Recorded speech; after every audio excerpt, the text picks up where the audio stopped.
Let us discuss attachments on first atypical rib. As you know, there are two grooves present on the superior surface of the shaft of first rib. Groove near the anterior end lodges the subclavian vein, and the groove near the posterior end lodges the subclavian artery. Between the grooves, tubercle is present. This is called scalene tubercle. Scalene tubercle gives insertion to scalene anterior muscle. So this is scalene tubercle. These are two grooves. This groove is for the subclavian vein, and this groove is for the subclavian artery. Between these grooves, tubercle is present, and this tubercle provides attachment to the scalene anterior muscle. Anterior end gives origin to subclavius muscle. Over here, subclavius muscle originates. Overhead, subclavius muscle originates.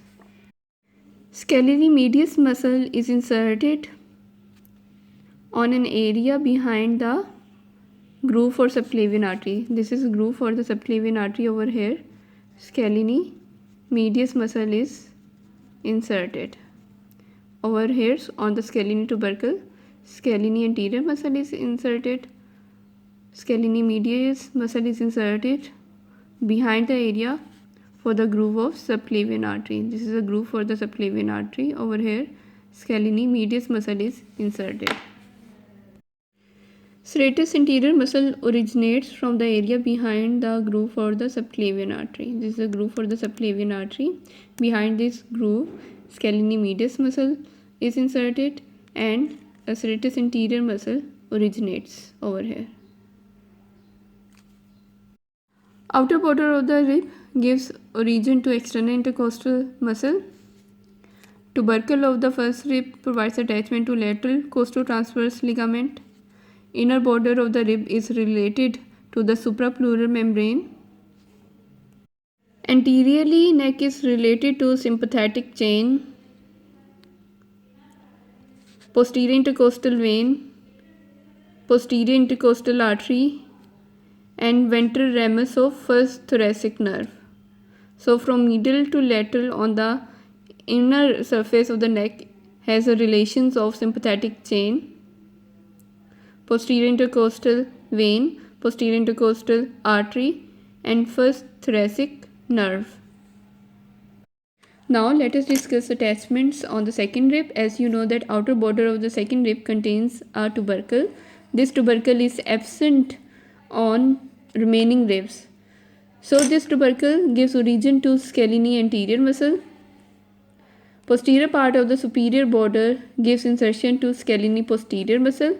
So scalene anterior, scalene medius muscle, and scalene posterior muscle, all these three muscles are inserted on the first rib and second rib.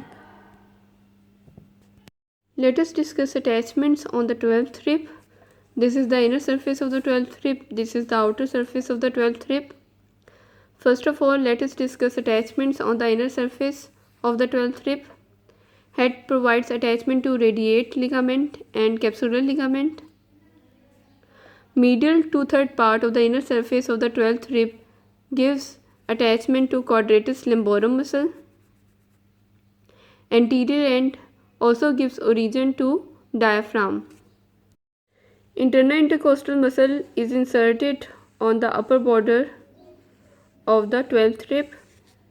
Now let us discuss attachments on the outer surface of the 12th rib.